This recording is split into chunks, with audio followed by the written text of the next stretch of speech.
សេវាធ្វើលិខិតឆ្លងដែនតាមប្រព័ន្ធអនឡាញសូមស្វាគមន៍ចាប់ពីថ្ងៃជូនដំណឹងនេះតទៅលោកអ្នកកាន់តែងាយស្រួលក្នុងការធ្វើលិខិតឆ្លងដែនដើម្បីប្រើប្រាស់សេវាអនឡាញនេះលោកអ្នកគ្រាន់តែចូលទៅកាន់គេហទំព័រសេវាអត្តសញ្ញាណកម្ម online.gdi.gov.kh ឬគ្រាន់តែ scan QR code ដើម្បីបំពេញព័ត៌មានតាមការកំណត់ដូចខាងក្រោម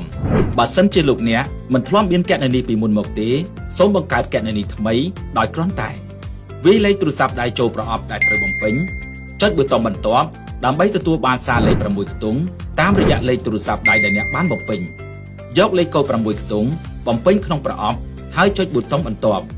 បង្កើតលេខសម្ងាត់តាមការណែនាំហើយចុចពាក្យបន្ទាប់ចុចថតរូបដើម្បីសម្គាល់ក្នុងគណនីដែលលោកអ្នកបានបំពេញរួចចុចប៊ូតុងបន្ទាប់ដើម្បីបញ្ចូលរូបភាពអត្តសញ្ញាណប័ណ្ណសញ្ជាតិខ្មែរចុចពាក្យបន្ទាប់ដើម្បីបំពេញទិន្នន័យអត្តសញ្ញាណផ្ទាល់ខ្លួនរួចចុចពាក្យប៊ូតុងរក្សាទុកដើម្បីបញ្ចប់នីតិវិធីបង្កើតគណនីបន្ទាប់ពីមានគណនីហើយសូមជ្រើសរើសយកពាក្យស្នើសុំលិខិតឆ្លងដែនរួចបំពេញព័ត៌មាន4ដំណាក់កាលទី1ព័ត៌មានទូទៅទី2ព័ត៌មានអ្នកស្នើសុំទី3ព័ត៌មានគ្រួសារនិងទី4ពិនិត្យផ្ទៀងផ្ទាត់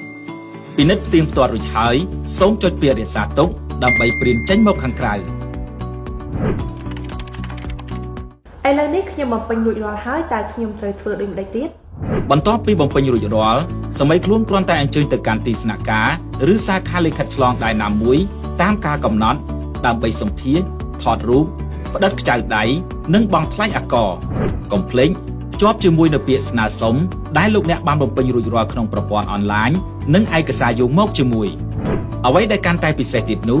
លោកអ្នកដែលមមាញឹកខ្លាំងក្នុងថ្ងៃធ្វើការក៏អាចអញ្ជើញទៅកាន់ទីស្នាក់ការផ្ដល់លិខិតឆ្លងដែន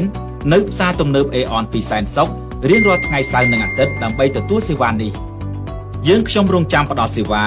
តាមទស្សនៈឯកឧត្តមអភិសន្តិបណ្ឌិតសសុខាអ្វីដើម្បីផ្ដល់ភាពកក់ក្ដៅជូនប្រជាពលរដ្ឋក្រោមមាគ៌ាដឹកនាំរបស់សម្ដេចមហាបវរធិបតីហ៊ុនម៉ាណែតផលិតដោយសារព័ត៌មានត្រយង